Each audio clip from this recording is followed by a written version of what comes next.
Hello guys, welcome back to the channel and welcome back to elite wrestling. तो guys आज भी हम AEW के बहुत ही बड़े और बहुत सारे अपडेट्स के बारे में बात करने वाले हैं। और गाइज आज इस वीडियो के अंदर हम जानेंगे कि हाल ही में जो ग्रैंड स्लैम शो पर जॉन मॉक्सली को इंजरी हुई थी, तो उसके बाद मॉक्सली की हालत कैसी है। AEW के एक मेगा स्टोरी लाइन भी काफी बड़े प्रॉब्लम के अंदर आ सकती है। क्रिस जेरिको ने हाल फिलहाल में AEW के बाहर एक और रेसलिंग प्रमोशन के लिए अपना डेब्यू कर लिया है। हम जानेंगे grand slam show off air जाने के बाद क्या हुआ। क्रिश्चियन केज को लेकर AEW के बैक स्टेज से काफी पॉजिटिव अपडेट आ रही है। और गाइज दी अंडरटेकर ने भी AEW के अंदर अपना एक ड्रीम ओपोनेंट बता दिया है, तो वो कौन है ये जानने के लिए ये वीडियो एकदम आखिर तक जरूर देखना। और ऐसे ही AEW से रिलेटेड हर एक न्यूज, रूमर और अपडेट और AEW के हर एक शो का रिव्यू पाने के लिए हमारे चैनल को सब्सक्राइब करना मत भूलना। पर गाइज अब ज्यादा देर न लगाते हुए चलिए ये वीडियो शुरू करते हैं। और सबसे पहले बात करते हैं जॉन मॉक्सली की ही और जानते हैं कि AEW का ग्रैंड स्लैम शो खत्म होने के बाद हाल फिलहाल में जॉन मॉक्सली की स्टेटस क्या है। तो गाइज अगर आपने हमारे चैनल पर इस साल के ग्रैंड स्लैम शो का रिव्यू वीडियो देखा है तो आपको तो पता ही होगा कि ग्रैंड स्लैम शो AEW की तरफ से एक काफी जबरदस्त शो था। पर इस शो पर अनफॉर्चुनेटली जॉन मॉक्सली को काफी बुरी तरीके से इंजरी हुई थी। और grand slam show off air जाने के बाद यहाँ पर जॉन मॉक्सली को लेकर थोड़ी बार अपडेट सामने आए हैं। और सबसे पहले तो ये वीडियो सामने आया है जहाँ पर हम देख सकते हैं कि grand slam show off air जाने के बाद जॉन मॉक्सली अपना मैच कंप्लीट कर खुद से अपने पैरों पर चलकर गए थे। और इसके बाद मॉक्सली के साथ क्या हुआ ये तो हमें ठीक से नहीं पता, पर इसके साथ ही ग्रैंड स्लैम शो के सेट से ये फोटो सामने आई थी जहाँ पर हम देख पा रहे थे कि रेने पिकेट, क्लूडियो गैस्नोली और टोनी खान ये तीनों ही यहाँ पर जॉन मॉक्सली के ट्रेलर के पास थे, जहाँ पर जॉन मॉक्सली की हालत को चेक कर रहे थे। जिस फोटो के बाद फाइनली जॉन मॉक्सली को लेकर एक काफी पॉजिटिव अपडेट सामने आए हैं और बताया जा रहा है कि जॉन मॉक्सली एकदम ठीक है और शायद जॉन मॉक्सली को एक छोटा सा कंकशन सफर करना पड़ा है। और इसके अलावा जॉन मॉक्सली काफी फिट एंड फाइन है। जो देखा जाए तो सच में जॉन मॉक्सली को लेकर एक काफी पॉजिटिव अपडेट है कि जॉन मॉक्सली काफी ठीक है। पर मुझे लगता है कि जॉन मॉक्सली को कहीं ना कहीं अपनी केयर करने की जरूरत है, क्योंकि हाल ही में मॉक्सली ने अपने लेटेस्ट इंटरव्यू के अंदर बात करते हुए ये रिवील किया था कि जॉन मॉक्सली डॉक्टर्स ने उन्हें बताया है कि मॉक्सली की बॉडी की कंडीशन एक 70 साल जितने बूढ़े आदमी की तरह है। यानी कि मॉक्सली ने अपने बॉडी के ऊपर काफी सारे ब्रूटल चीजें आजमाई है, जिससे कि जॉन मॉक्सली की बॉडी 70 साल के आदमी जितनी डैमेज हो चुकी है। और ये सिर्फ जॉन मॉक्सली के रेसलिंग स्टाइल की वजह से है, जो देखकर मुझे लगता है कि जॉन मॉक्सली को अपनी खुद की काफी केयर करनी चाहिए। क्योंकि अगर जॉन मॉक्सली की बॉडी उनकी इस उम्र के अंदर ही 70 साल जितने बूढ़े आदमी की तरह है, तो मुझे नहीं लगता कि स्टाइल से जॉन मॉक्सली आगे रेसलिंग ज्यादा देर तक कंटिन्यू कर पाएंगे। और मैं नहीं चाहता कि जॉन मॉक्सली इतनी जल्दी रिटायर हो। पर आप मुझे कमेंट कर बताइए कि आपके हिसाब से जॉन मॉक्सली को अपनी रेसलिंग स्टाइल बदलनी चाहिए या नहीं। पर सच में ये अपडेट सुनकर मैं काफी खुश था कि जॉन मॉक्सली काफी बुरी तरीके से इंजर्ड नहीं हुए। पर फिलहाल के लिए हम आगे बढ़ते हैं और बात करते हैं हमारे अगले अपडेट की और जानते हैं grand slam show off air जाने के बाद क्या हुआ। तो गाइज अगर आपने हमारे चैनल पर ग्रैंड स्लैम शो का रिव्यू वीडियो देखा है तो आपको तो पता ही होगा कि ग्रैंड स्लैम शो के मेन इवेंट के अंदर MJF ने अपनी वर्ल्ड चैंपियनशिप समोआ जो खिलाफ डिफेंड की, जिसके साथ ही शो ऑफ एयर गया था। पर गाइज यहाँ पर grand slam show off air जाने के बाद रैम्पेज शो की टेपिंग्स हो रही थी और इसी टेपिंग्स के दौरान सरप्राइजिंगली यहाँ पर डेनियल गार्सिया आए थे। और डेनियल गार्सिया ने यहाँ पर टोनी खान को डेनियल गार्सिया का खुद का डांस करने के लिए पुश किया। और गाइज यहाँ पर टोनी खान ने डेनियल गार्सिया का डांस भी किया है, जो क्लिप हाल फिलहाल में grand slam show off air जाने के बाद काफी वायरल हो रही है, जहाँ पर मुझे लगा कि आपको दिखा देनी चाहिए। और आप भी मुझे कमेंट कर बताइए कि टोनी खान के इस डांस पर आपका क्या कहना है। पर फिलहाल के लिए हम आगे बढ़ते हैं और बात करते हैं हमारे अगले बड़े अपडेट की और जानते हैं कि हाल फिलहाल में किस तरीके से AEW की एक मेगा स्टोरी लाइन एक काफी बड़े प्रॉब्लम के अंदर आ सकती है। तो गाइज अगर आप हमारे चैनल पर AEW को रेगुलर बेसिस के ऊपर फॉलो करते हैं तो आपको तो पता ही होगा कि हाल फिलहाल में AEW के अंदर काफी बड़े बड़े स्टोरी लाइन चल रहे हैं। और इन्हीं स्टोरी लाइन में से सबसे main AEW world heavyweight championship के लिए स्टोरी लाइन है, जहाँ पर MJF और एडम कोल एक टैग टीम के अंदर काम कर रहे हैं। और अब तक तो MJF और एडम कोल एक दूसरे के ऊपर टर्न नहीं हुए, लेकिन लग रहा है कि MJF और एडम कोल की स्टोरी आगे चलते हुए काफी प्रॉब्लम के अंदर आ सकती है। क्योंकि गाइस अगर आपने नोटिस नहीं किया तो मैं आपको बताना चाहूंगा कि जब ग्रैंड स्लैम शो पर समोआ जो ने MJF को पकड़ा था, तो यहाँ पर MJF को मोटिवेट करने के लिए जब एडम कोल भाग कर आ रहे थे, तब रैम से नीचे फ्लोर पर जंप करने के बाद एडम कोल यहाँ पर थोड़ी फार लंगड़ा कर चल रहे थे। जो चीज अगर आपने नोटिस नहीं की तो मुझे लगा कि आपको बता देनी चाहिए। और grand slam show off air जाने के बाद यहाँ पर एडम कोल को लेकर ऐसी अपडेट सामने आ रही है कि शायद यहाँ पर रैम पर से फ्लोर पर जंप करने के दौरान एडम कोल ने अपने आप को इंजर्ड कर लिया है।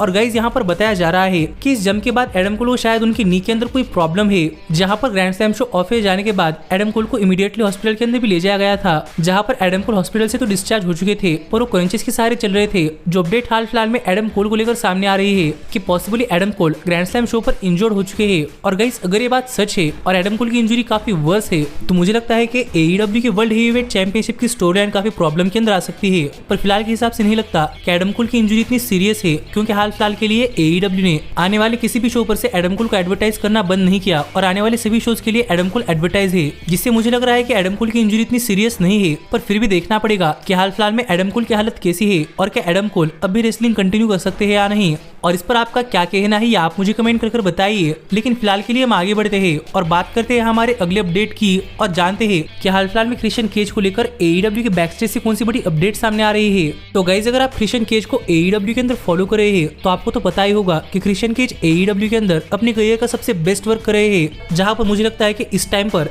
अगर AEW के अंदर सबसे बड़ा हील कोई है तो फिर वो MJF नहीं बल्कि क्रिश्चियन केज है, क्योंकि MJF हाल फिलहाल में थोड़े डुअल रोल के अंदर चल रहे हैं, लेकिन क्रिश्चियन केज का हील पर्सोना ये AEW के अंदर अलग लेवल पर चल रहा है और हाल ही में क्रिश्चियन केज TNT चैंपियन बने हैं। और यहीं पर क्रिश्चियन केज को लेकर AEW के बैकस्टेज से एक काफी पॉजिटिव अपडेट सामने आ रही है और यहाँ पर बताया जा रहा है कि AEW के बैकस्टेज में सभी लोग क्रिश्चियन केज के वर्क से काफी इंप्रेस है और यहाँ पर सभी लोग क्रिश्चियन केज का हाल फिलहाल का वर्क देखकर शायद उनको काफी बड़ा पुश देने के लिए तैयार है। और मुझे लगता है कि इसकी शुरुआत हो ही चुकी है, क्योंकि हाल ही में क्रिश्चियन केज ने TNT चैंपियनशिप जीती है और ये सब सिर्फ इसी का नतीजा है, क्योंकि हाल फिलहाल में AEW के बैकस्टेज में पूरी की पूरी मैनेजमेंट क्रिश्चियन केज पर काफी भरोसा कर रही है। तो देखने के लिए मजा आएगा कि अब TNT चैंपियनशिप के साथ क्रिश्चियन केज आगे क्या करते हैं और फ्यूचर में क्रिश्चियन केज के साथ क्या होता है। पर इस सब के बारे में आपका क्या कहना है ये आप मुझे कमेंट कर बताइए। पर हाल फिलहाल के लिए हम आगे बढ़ते हैं और बात करते हैं हमारे अगले अपडेट की और जानते हैं कि क्रिस जेरिको ने हाल ही में कौन से रेसलिंग प्रमोशन के लिए अपना डेब्यू कर लिया है।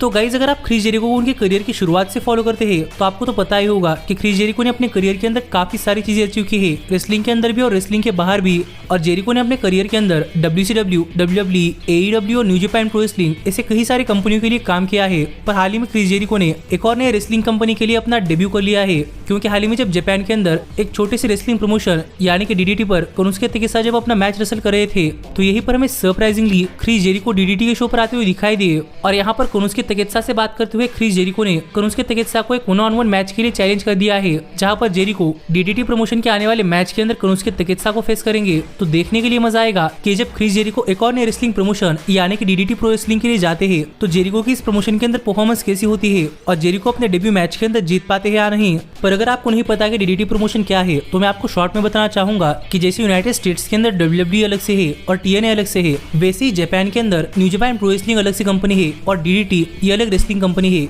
जो मुझे लगा कि आपको बता देना चाहिए। पर वहाँ पर न्यू जापान प्रो रेसलिंग के रेसलर्स DDT प्रमोशन पर जा सकते हैं और DDT के रेसलर्स भी न्यू जापान प्रो रेसलिंग पर आ सकते हैं। पता नहीं यूनाइटेड स्टेट्स के अंदर WWE और AEW में ऐसा कब होगा। पर फिलहाल के लिए हम आगे बढ़ते हैं और बात करते हैं हमारे सबसे बड़े अपडेट की और जानते हैं कि हाल फिलहाल में द अंडरटेकर ने AEW के अंदर कौन से सुपरस्टार के खिलाफ एक ड्रीम मैच देने के बारे में बात कही है। तो गाइस मुझे लगता है कि अगर आप रेसलिंग के फैन है तो आपको तो पता ही होगा कि द अंडरटेकर कौन है, क्योंकि अगर किसी को नहीं पता कि द अंडरटेकर कौन है तो अपने आप को रेसलिंग फैन कहना छोड़ दे। और माना कि हाल फिलहाल में द अंडरटेकर रिटायर हुए हैं और वो रिंग के अंदर कम्पीट नहीं करते हुए दिखाई देते, पर हाल ही में अपने पॉडकास्ट यानी कि वन डेड मैन पॉडकास्ट के ऊपर बात करते हुए अंडरटेकर ये कहते हुए दिखाई दिए कि अंडरटेकर AEW के एक स्टार के खिलाफ एक मैच रेसल करना चाहते हैं। और जब Q&A सेशन के अंदर अंडरटेकर से सवाल पूछा गया था कि हाल फिलहाल में किसी भी रेसलिंग प्रमोशन के अंदर अंडरटेकर का ड्रीम ओपोनेंट कौन है, तो यही पर बात करते हुए द अंडरटेकर ने AEW सुपरस्टार और कंपनी के वर्ल्ड हेवीवेट चैंपियन MJF का नाम लिया। और यहाँ पर बात करते हुए अंडरटेकर ने कहा कि MJF जितना रिंग के अंदर टफ है वो देखकर अंडरटेकर को काफी अच्छा लगता है और MJF एक सुपरस्टार है जो कि रियल लाइफ में भी अपना गिमिक जीते हैं,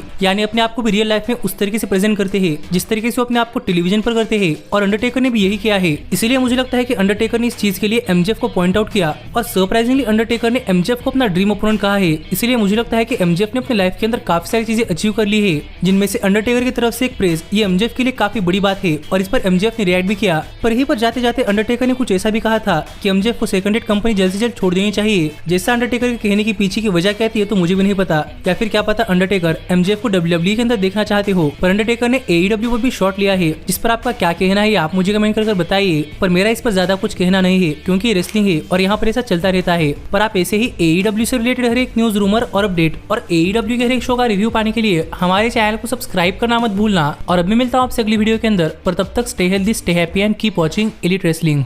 Hey, did you like that video? Click the screen for more. And where do you think you're going? Check out our official merchandise page and to support the entire cast. And thanks so much for being the elite. The elite, the elite. What, Nick, you're not going to sing it all with me this time?